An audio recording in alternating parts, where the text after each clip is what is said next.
I reckon this could be possibly one of the best entertaining layouts on a 32-foot sports cruiser that I've seen in a long time, or possibly ever, actually. I've been around boats for many, many decades now, and having sold boats for 20 years, this layout that we see right here is dead set better than a lot of 40-foot sports cruisers that I've been on. It's really impressive. What are we on? This is the Beneteau 32 Gran Turismo. This is the entry level to the Gran Turismo range. Goes all the way up to 45 feet. This is the entry level. It's got 4 engine options. We've got 2 petrol, 2 diesel, and we're running the twin 230 horsepower Mercruiser diesels. If you're interested in how this boat drives, we have just been out in the ocean. This is a boat you could run up and down the coast if you want. And if you're interested in that, follow the link coming up on the screen.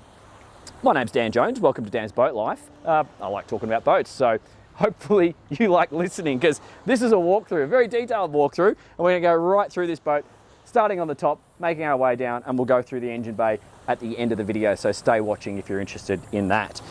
First thing worth pointing out, Mika, I want to make sure everyone can see all of this space. So what is really awesome about these full beam sports cruisers is, because we've done away with the side decks and we access the decks forward and aft now, we just have the equivalent amount of space as what you would have had on a 40-footer once upon a time. So you can get 8+ people around this table here and still have space for people transiting forward and aft, people lounging out up on the bow. You really wouldn't have any issues if you had, say, 11 or 12 people out on this boat for a lunch. It's actually that doable.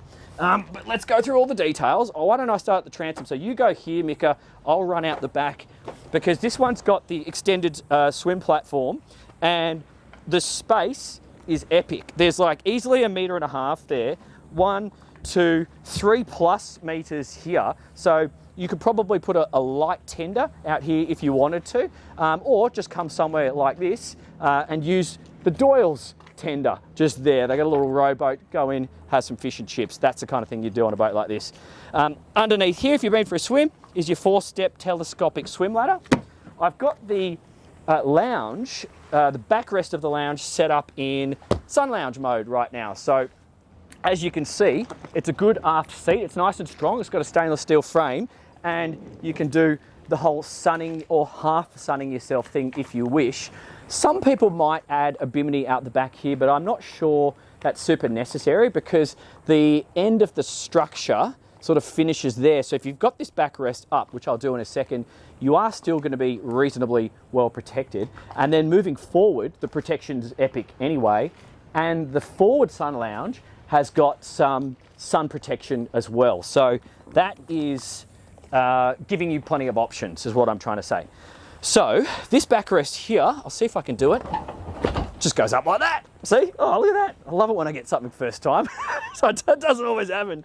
So that's what it would normally be like. And then it just extends this whole area into a full-on dance floor. Like, you could run and jump into the water here and have so much room. You really get a leap on. It's pretty awesome. This fitting just here, I'm assuming is for a barbecue, because right underneath here is this handy little opening gate. That seems like it's the perfect size for like a stainless steel barbecue. So I'm guessing, I don't know, but I reckon that's what that's for. What do we have here? That's diesel in. It's got 2 tanks, 800 litres in total, 400 on each side. So that's going to be diesel and diesel. And then we have shore power and air conditioning. This boat does have the generator, and it's got the air conditioning, including at the dash as well. Waist out is on the port aft side just here. And then as we make our way through and into the boat, we've got our aluminium cleats, one on either side, just here and here. You've got your kid and doggy door just here. And then this looks like hot and cold shower, town water connection. This is a manual bilge pump operation. We have electric with float switches as well. And note that the whole cockpit is teaked. So when you get in here, you've got this beautiful big teak table with 3 large drink holders. This one will lower and raise, and there's a big cushion that goes over that as well to turn this whole area into one ginormous sun lounge. Underneath here, you've got 2 really easy to access opening doors to get into the storage here. But on this side, when you open a latch, this whole thing hinges up, and there's quite vast storage under here. So probably just good places for ropes, fenders, maybe some life jackets can all stow up there. I don't think I'd be putting guests' bags up here because they would make more sense to put downstairs, which we'll see when we make our way throughout the boat.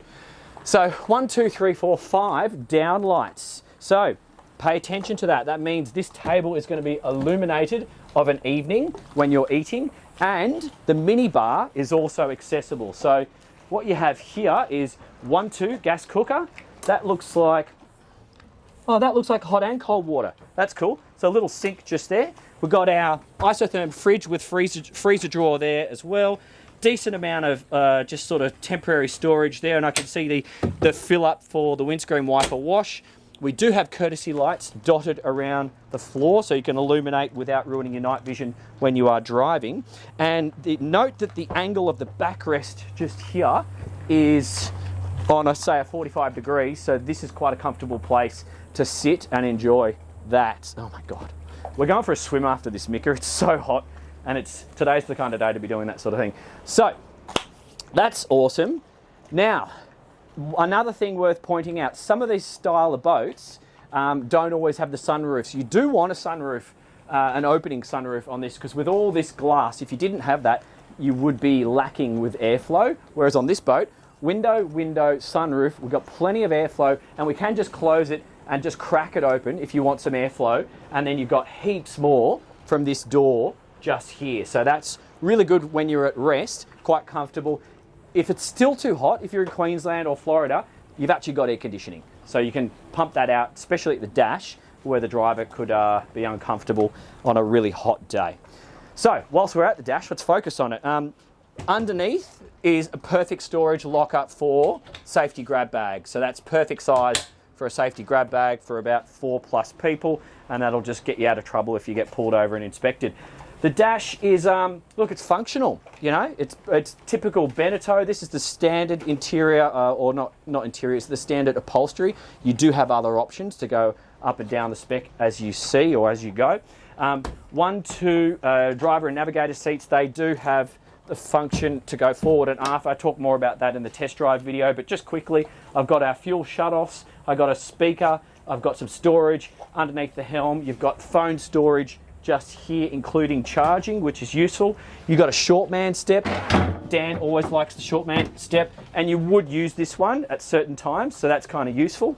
The driving position is very comfortable, particularly when you are at a seated position. You're nice and elevated, you've got a really good view, and holding onto the throttle is comfortable because it's set back from the wheel. So they've thought about the design of this helm station for big, small, tall and short people is what I'm trying to convey. The opening window is great because it does allow you to hang a fender on the midships attachment point if you need. You can operate the sunroof from here. Got our key starts here, fixed non-adjustable wheel, 2 windscreen wiper controls, coffee cup holder just here, bow thruster on your left hand, that's always good to see, it leaves your right hand free to operate the throttle. All of these switches are just not in English, it's just in pictures because it's Euro. So it looks like electronics, nav lights, bilge, water pressure, lights, probably auxiliaries, anchor operation, more lights and a horn. We've got our Mercury, this is the Mercury's of diesels, but we can get fuel flow and all our engine diagnostics on this panel here. This is the zip wake for trim, very effective on this boat. We've just been testing it for 2 hours inshore and offshore, so it works great on this hull. The compass is all the way forward. Probably a little bit hard to see if you've got dodgy eyes, to be honest. It's fine for me, but if you're a bit old, you might struggle with that. The Garmin, which you will do all your navigating on, to be fair, is nice and big, and we've got facility for quite a large flat screen just here. Here's your aircon outlets here and here. We'll go downstairs in a second, but the design of the companionway is all quite flush. We actually have some hidden windows in here, which you'll notice when we get downstairs, and then one large piece window here, complemented with the opening glass here, and then the 2 big windows on either side. So these pillars, whilst they are a few inches thick, because the roof is quite a high roof, I found bashing through the ocean that there was really no hindrance to my visibility looking to either side or forward. It wasn't really a problem. So yeah, it's fine from a safety perspective. So, come out forward because this is pretty cool. We set up the sunshade. It is a stinking hot day. And so this is what you do. Just check out the space. So it's obviously, it's a sit-down sunshade. It's not a stand-up one, but it's a 6 connections with 4 carbon poles, and then you just attach it to the roof structure itself. But it just makes this whole area super usable all day long, like doing what we are exactly doing right now. You know, the kids could come up here and hang out all day, and you know they're going to be protected, or you can do a little bit of reading and chilling, and you've got space for, you could have 4 people up here, no problems. Check out this bow area. Because of the design of the bow, it flares out a little bit. We have some more space, which is essentially usable when we're up here. So we have a couple of speakers. This is an awesome sunset location, in my opinion. So I'd be hanging out up here every evening or late afternoon. But you've got facility to store a couple more fenders. You've got your anchor windlass. It can be operated from the bow, single bow roller. We can operate it from the helm as well. And we've anchored the boat 2 times today. Didn't have any issues, nice and easy to operate. The other thing worth pointing out, this bow, some of these flared bows with a lot of fullness up the front, they tend to throw a bit of water up and over the boat. Mika, just show everyone the glass. Just hopefully you guys can appreciate this. We have been in the ocean 3 times, 2 times with the drone, 1 time with me talking to camera, and that's the amount of water spray that we got up over the boat, which hopefully you can tell it's nothing. So the waves and the design of this hull appear to throw the wash out to about the mid sections or midships, and it goes out at a nice angle. Obviously we didn't have any wind because we're doing this in the morning. I suspect if you had a really windy day you might get a little bit, but it's nice to know that. Not all boats do that. Some boats you hit a wave and you got the windscreen wipers on straight away. So this one is not that style, and it will allow you to do more with your day. Anyway, I think it's time we go check out the interior. Welcome down below. So we have actually moved location, so you might actually hear some water on the hull. We're not in a perfectly smooth location, but it'll be good for you to understand the sort of noise levels were you to be in a rough anchorage. But this is a wonderful saloon. It definitely drops down and turns into a big bed. And another little unique or clever feature, typical Beneteau, you've got nice little curtain that pulls out there. So that turns this area into a private cabin without wasting any space with extra bulkheads. So that's kind of clever. They're always using or optimizing, space optimization on these boats. Nothing is wasted. Another example, every single void behind my backrest is actually a pop-up storage and super deep. So you can store heaps of alcohol or whatever you like in there. Got a couple of opening ports here, here, and here. So we do have a nice amount of air venting through. Underneath all of these seats, equal amount of storage, oodles of storage. So that might be a good place for more life jackets. So you could have some up in the cockpit and extra life jackets down here in terms of more of a long-term storage area. Nothing on this side because that's the walkway to the bow. If you remember, so it's a little offset. We go up on port. So on the starboard side, we have a little bit of storage down here. So if you do have an extra couple staying overnight on this boat, they might utilize this area just here, t-shirts, shorts, that sort of stuff. This will be good for electronics, those sorts of things. You do have those other storage bins on that side, and then we still have some tall storage here and another one behind Mika, which I'll show you in a second. Now this boat has a generator, so we have air conditioning, and one of the air conditioning outlets is here. We saw a couple more up at the dash. I've got some 240 here and 2 forward-facing speakers and 240 socket on that side, so we can utilize all of that. And then when I make my way into the middle part of the boat, so just simulating if you were using it as a cabin, you've got all this space. Like, you still have enough space to get changed and feel private if that was important to you, but you also have this large hanging locker here, and your light switches are just there, so you'll be able to essentially reach them from bed, so that's kind of cool. Now we've got the head on starboard, which we'll get to in a second, but underneath me just here, this floor opens up, and I've got the holding tank under there. I've got the sump pumps in the middle of the boat, and forward I have the bow thruster battery. Now, just here we have more galley facilities because we have a second fridge. We have our cockpit fridge upstairs and we have a second Dometic fridge. And because we have that genset, we've got a Whirlpool microwave just in here. And I don't know what's in here. Just a little bit of storage and some charging just there. We'll get to the toilet in a second, but I just want to talk to you about the stairs. You come down these 3 stairs and essentially this is where you do all your power distribution and operation. So we've got battery switches underneath here, 1, 2, 3, 4, and we've got parallels, and you've got your breaker for the anchor windlass, and this is your 240 genset operation, and I would say that's, yeah, ship to shore is what I'm trying to say underneath. So it's all in a sensible place. You unlock the boat, enter, and then away you go with the power on.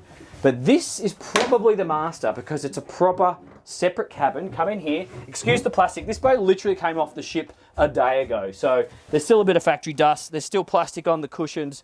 So you'll just have to make do. But another air conditioning outlet at my feet. I've got some technical access into the air conditioning, I would say, and electronics behind the companionway. I've got an opening port just here, and I can actually sit up in bed. So it's not super spacious, but it's doable. I've got another opening port behind me. 2 people could just sit up in here because you have this well that goes up and gives you a bit of headroom. 1 person probably a little bit more comfortable. Behind me, in these panels, they open, is the main batteries for the boat. So I saw some in here and in here, but there's also storage and plenty of volume inside those to store items. Let me just lie on the bed, give you some perspective. I'm 5'7", I've got my feet on the end of the bed. So yeah, someone of 6 foot would still be okay here. I would probably not 6'7" or 6'9", but who is that tall anyway? Boats weren't designed for you. Okay, so that's all pretty cool. And if you are getting changed in your foyer part of the cabin, air conditioning control just here on the bulkhead, and some lights, and window. If you're getting changed, it could be awkward at night time actually. Hello. So yeah, maybe just remember that if you are getting changed and it's night time, because I reckon whilst at the daytime here I can't see through, of an evening you probably can. So separate shower. This is what I love. Like we're only on a 32-foot boat. And how good's this? I got a proper separate stand-up shower with its own shower door. I've got the pull-out tap just here, or the shower thingamajiggy, and that will go in the holder up there, or you can use it in the handheld version. You've got your tap mixer here, a drain just there, a little lip so the water won't go into the main part of the toilet. But that's just a real huge plus on a boat of this size. And let's just sit on the loo.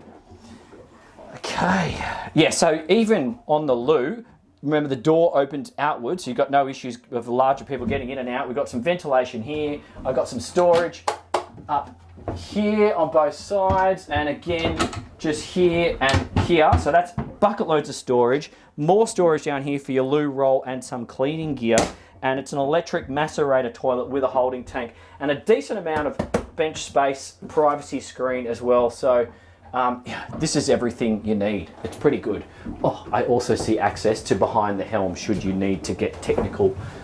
Engine access is pretty simple on this one. It's just 2 gas struts, unlock the 2 deck hatch locks, and she just pops up really easily. You can see both. This looks like aluminium fuel tanks, 400 litres on each side, there and there. Midships, you've got your Fisher Panda genset, professionally mounted. I can see my raw water intakes for that.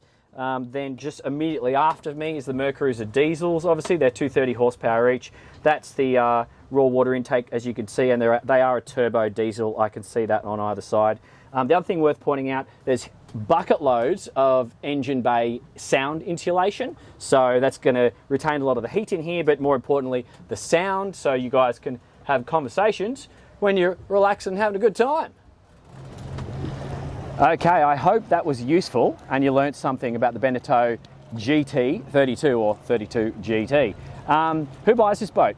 Family boaters. If you want to do a bit of overnighting and if you want to do a lot of entertaining, that's you. I'm talking to you. What do you compare this boat with? I would say that Sea Ray 320 Sundancer, Galleon 325 GTO is a good one, and maybe the Regal 33 XO, although that's a little bit more on the pricey range compared to one of these. So bucket loads of space, epic entertaining, if that's you, you need to check out this Beneteau GT32. If you want to see a valid competitor, click on the link coming up on the screen right now.